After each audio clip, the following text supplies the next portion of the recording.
hero-hero tebal dan Popol Kupa tentunya di sisi God lane untuk tim Todak yang ini berarti bakal main objektif cukup cepat sih dari Todak. Ya betul banget, karena seperti kita tahu Popol dan Kupa ini juga adalah hero nyaman dari seorang Ciku ya. Melihat dia memang tipikal gold laner yang bisa jadi ujung tombaknya tim Todak Malaysia. Terbukti kemarin ketika dia menggunakan Beatrix, itu benar-benar Beatrixnya bisa ngangkat timnya ketika dalam keadaan terpressure. Iya, tapi belum adanya jungler di tangannya Arkyhosi tentunya yang membuat Fanny akan langsung di-ban oleh tim Todak nih. Sementara ada Atlas juga yang di-ban langsung oleh Arkyhosi. Mungkin karena Arkyhosi mereka cukup peka ya sama mungkin bisa dibilang meta tank yang cukup kuat dari Todak sendiri dengan adanya Baxia kemarin yang di-pick. Lalu juga kita ngelihat kan kemarin sebenarnya ada Baras juga yang dimainkan Uranus untuk Formace. Apakah akan masuk ke dalam bandnya nanti?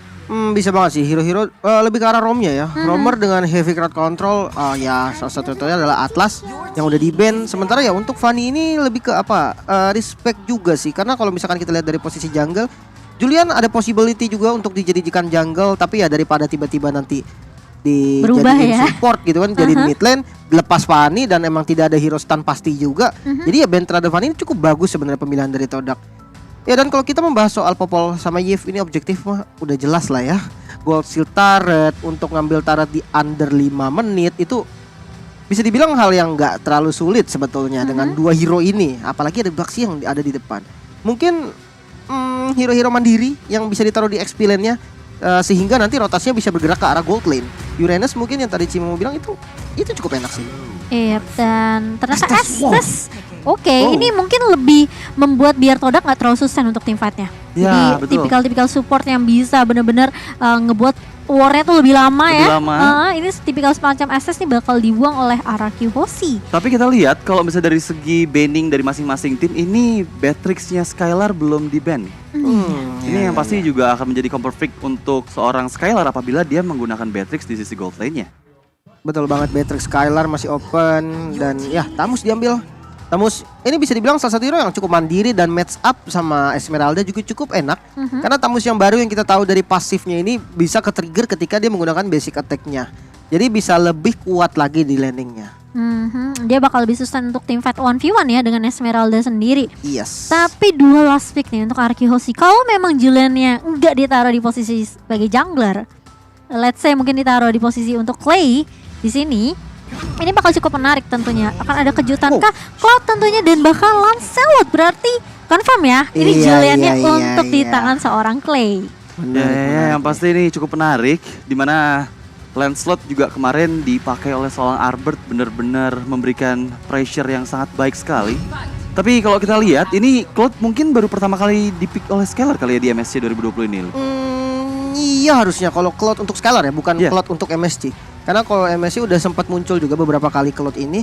Dan last pick Rafaela, ini hero nyaman dari Yams. Ini yang harus diperhatikan baik-baik dari Arkyhosi. Karena memang Yams ini dia sangat piawai menggunakan Rafaela sendiri untuk fight-nya, untuk backup, dan dia presence-nya tuh dapat banget sih. Betul-betul, jadi ini bisa buka map juga, bisa kasih info juga, bisa bikin tim fight-nya lebih sustain, mau tabrak maju mundur lebih nyaman tentunya untuk seorang Yams. Tapi kita melihat tentunya dengan grafik yang sudah dibawakan oleh kedua tim, 10 hero yang sudah dipilih.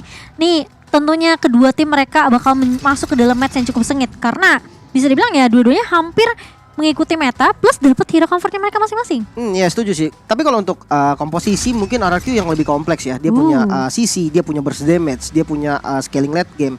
Tapi kalau misalkan dari Todaknya kuat adalah objektifnya. Wow, jadi kita bakal melihat seperti apa untuk game yang pertama di Best of 5 series antara Arkyhosi dan juga Todak. Buat teman-teman jangan lupa untuk pakai hashtag VivaRaQ, hashtag Supremasi, hashtag dari Beyond MSC, dari hashtagnya juga untuk ini ya Indopra jangan lupa tentunya dan ingat tetap respect terhadap tim Todak. So yang pasti kita langsung saja menuju ke Lane of Dawn, di mana masing-masing player dari kedua tim sudah mulai coba untuk melakukan inisiasi menuju ke arah Little Wonder yang pertama. Meskipun tadi kita lihat berhasil diamankan dengan cukup cepat dari seorang Albert. Albert dengan Lancelot sih kayaknya nggak perlu diragukan lagi, melihat dia tahu banget cara pattern farming yang cepat melakukan rotasi juga dari arah jungle menuju ke arah Little Wonder yang pertama pun cukup cepat dan nggak gampang untuk di pick off dari lawan. Iya, tentunya di sini. Oh, Vin satu buah Iron Hook connect ke arah seorang Ciku. Namun masih bisa dihindari, masih ada backup yang cukup cepat juga dari seorang Momo dan juga Yams, membuat Ciku tentunya tidak mudah untuk ditumbangkan di sisi atas. Cukup terkaget-kaget juga pas tadi Ciku terkena Iron Hook dari semak-semak yang berada di dekat area God Lane dan membuat pressure lebih terasa di early game seperti ini. Dan lagi kita lihat Iron Hook di sana menuju ke arah seorang Momo, tertarik begitu saja, belum ada flow of damage dari tim RRQ untuk menuju ke arah seorang Momo. Iya, tapi masih mau dilanjutkan sepertinya dari Momonya setelah ada Tortoise Poison yang sudah dibuka. Tapi ternyata di sisi lain Formace bakal coba 1v1 dengan seorang Albert yang bakal memotong di area bawah. Sementara kali ini sudah ada Turtle yang sudah mulai respawn juga di 2 menit yang pertama.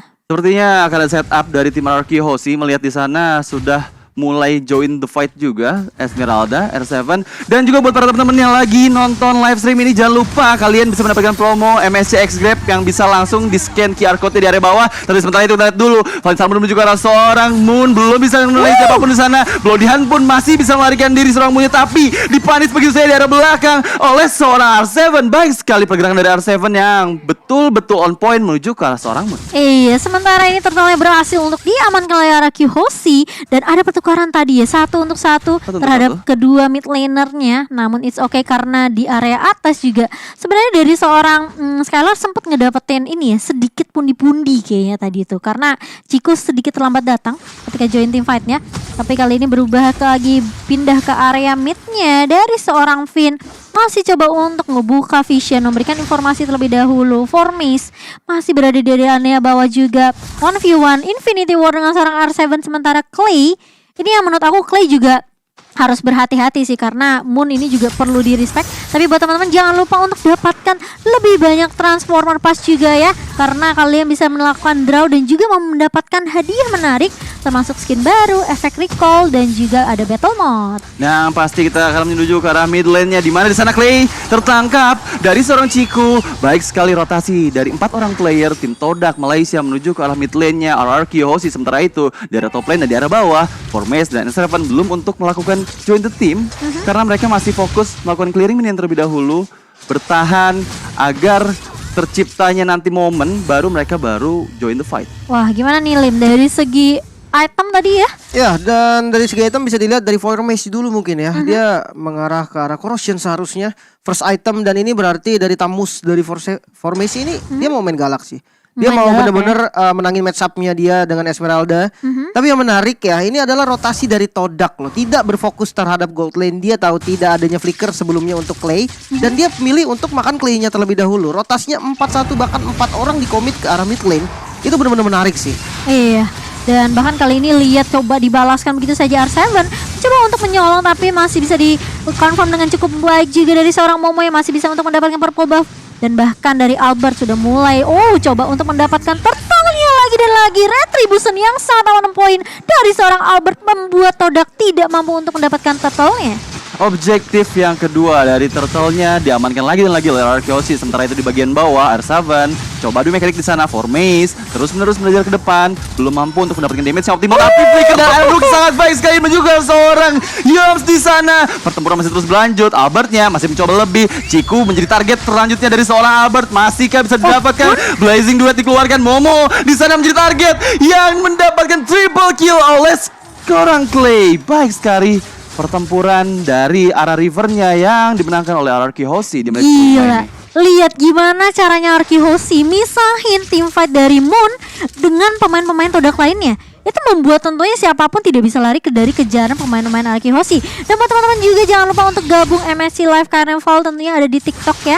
Langsung aja di search di MSC 2022 dan kalian bisa lihat live secara live langsung. Tapi kali ini lihat tim fightnya gak bakalan berhenti begitu saja. Vinnya bakal coba ditabrak begitu saja dan hilang.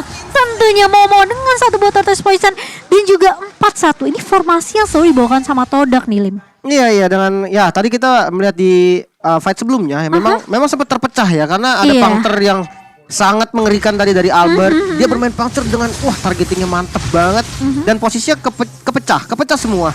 Dan ketika dia udah berkumpul lagi, kita lihat rotasi dari atas ke tengah, dari tengah ke atas itu benar-benar jalan dan sempurna. Bener, sempurna juga seperti kalian kalau kalian dapetin skin Parsia MSC nih. Jadi buat teman-temannya jangan lupa untuk kumpulin MSC pasnya karena banyak banget skin dan juga banyak banget hadiah-hadiah yang menarik tentunya untuk kalian semua. Tapi aku setuju banget sih. Tadi puncer dari seorang Albert tuh ya, wah ting-ting-ting bukan permen tapi ya, bukan kaleng-kaleng dari seorang Albert. Dan kali ini mungkin yang harus diperhatikan juga sama Arki Hoshi. Formasi 4-1 yang dibawain sama Todak. Mereka selalu nabrak tuh selalu berempat. Dan satunya coba untuk ya nahan di bawah dari seorang formasi sendiri ya. Itu yang membuat RC mungkin juga gak bisa join team fight bareng dengan teman-teman Arki Hoshi. Tapi kali ini lihat untuk turtle yang ketiga, seharusnya retribution yang on point dan bahkan tidak bisa dikontes sama sekali sama Todak. Ini membuat Arki Hoshi mendapatkan 3 turtle sekaligus. Melihat di menit ke-6 menuju ke-7 ini sudah ada 2000 net worth diunggulkan oleh tim Arki Hoshi. Mereka harus sudah mulai melakukan agresi lebih lagi. Melihat tadi di objektif yang ketiga, Todak ini nggak mau untuk melakukan agresi balik menuju ke arah tim Arki Hoshi yang mencoba mendapatkan turtle yang ketiga ya. Sementara itu emblemnya silakan Lim. Ya, attack speed pasti dari junglernya masing-masing. Dan kalau misalkan kita melihat juga dari gold lane-nya ya, mungkin dari gold lane-nya kalau dari Skylar bermain dengan emblem support, penetrasi, lari, ya itu yang dibutuhkan memang. Sementara kalau di match up sama Ciku gitu kan, dia punya attack speed dan physical attack tambahan dari emblemnya juga. Ini cukup berbahaya sebenarnya kalau 1 lawan 1. Tapi kalau misalkan nanti ketika rotasi ke gold lane, keduanya ini cukup diuntungkan karena yang satu punya movement speed, yang satu punya damage. Wow, tapi sepertinya R7 kali ini yang bakal dikejar oleh Formis dan juga Ciku di area rivernya. Masih punya Falling Star Moon tentunya yang bakal dilontarkan Ciku. Ternyata yang akan menjadi target. Tapi lihat, dua pemain lainnya mencoba untuk membackup kali ini. 4-1 lagi dan lagi. Formasi yang dibawakan oleh Todak membuat R7 tentunya yang tidak mudah untuk ditumbangkan masih bisa bertahan. Tapi ternyata ada hook yang sangat on point dari seorang Moon, dari seorang Finn mengarah ke arah seorang Moon. Langsung bisa ditumbangkan begitu saja. Membuat pertarungan menjadi 4 melawan 5 dan bahkan masih mau lebih lagi kah. Skylar mencoba untuk mundur tapi R7 ngekat dari arah belakang. Tukang flanking kita ternyata harus tumbang di tangan seorang Formis. Sayang sekali tadi Falling Star Moon dari seorang R7 menuju ke arah seorang Ciku tapi masih bisa dihindari. Bahkan dialah jadi orang yang harus terpick off oleh tim Todak Malaysia. Kita melihat tadi di mana di area mid lane-nya memang betul-betul Arki Hoshi nggak mau begitu aja melepaskan chance mereka untuk mendapatkan outer turret di bagian mid lane. Tapi sementara itu tim Todak pun mengetahui gimana cara untuk meng-counter setup dari agresi yang dilakukan oleh tim Arki Hoshi menuju ke arah atas, di mana Momo melihat Arbet di sana coba untuk melarikan diri terlebih dahulu menggunakan puncture-nya dan masih bisa untuk selamat. Tapi untuk di menit ke-8 ini Lord yang pertama sudah mulai muncul di lane of down, Momo. Akankah ada setup yang berarti dari kedua belah tim? Ini sepertinya perlu dikontes sih dari Todak sendiri karena Araki sepertinya mereka mau bermain cepat dan langsung lagi-lagi satu buaran hook connect terkena surprise dari Momonya dan tidak bisa berbuat apa-apa karena sudah di follow up dengan cukup cepat juga dari seorang Albert dengan satu buah Tone Rose yang langsung on point menusuk ke arah seorang Momo kali ini. Udah pakai Lord, numbangin satu pemain dan bahkan kali ini semua pemain Arki Hoshi mereka udah mulai masuk ke area jungle dari tim Todak. Iya, dan kalau misalkan kita lihat dari fight sebelumnya, nice play dari Skylar sih. Dia benar-benar ngedistract di bagian belakang. Jadi benar-benar nggak ada yang bisa nge-backup lagi. Tadi posisi dari Momonya kena tarik. Dan ya memang kalau dilihat dari burst damage-nya juga memang cukup gitu kan. Dia punya Clay, dia punya Albert. Dan sekarang Lord ini yang siap untuk maju ke inner turret. Tapi terkena stun Skylar-nya. Masih bisa lari tentunya, masih punya sprint. Dan bahkan masih ada satu boba yang ditarik balik kali ini. Terkena surprise lagi dan lagi. Yamsnya masih bisa bertahan tentunya. Tapi Clay kali ini udah mulai ketahuan posisinya. Dari kiri, kanan, atas, bawah. Ini semuanya dihadang sama Arki Hoshi. Ini ngebuat Todak kayak bingung dia mau team fight yang mana sementara Lord masih berjalan di area atas. Ya itu serem banget tadi kita lihat Iron Hook yang dikeluarkan dari seorang Finn. Dimana lagi dan lagi Finn mendapatkan target yang cukup baik. Yams di sana menjadi targetnya tapi dia masih bisa melakukan healing terlebih dahulu dengan holy healingnya dan membuat player-player dari Todak mampu untuk mempertahankan dari Lord yang pertama. Betul. Tapi tadi ada yang lewat juga ya, dimana buat teman-teman yang misalnya nih jago nebak tentunya ya. Wah ini siapa yang bakal menang nih, kalian boleh ikutan MSC guys karena kalian bisa dapetin banyak hadiah tentunya. Tapi Albert kabur kali ini, dan tapi ternyata masih terkena item Kupa dari seorang Ciku. Bakal coba ditabrak balik kali ini, tapi ternyata dari seorang Finn dia langsung culik satu pemainnya itu Moon di sisi belakangnya, dan bahkan membuat pertukaran kali ini 1 untuk 1. Sementara masih mau lebih, Formace masih mau coba untuk ngeharas ke arah seorang Skylar, tapi kali ini bakal tabrak balik.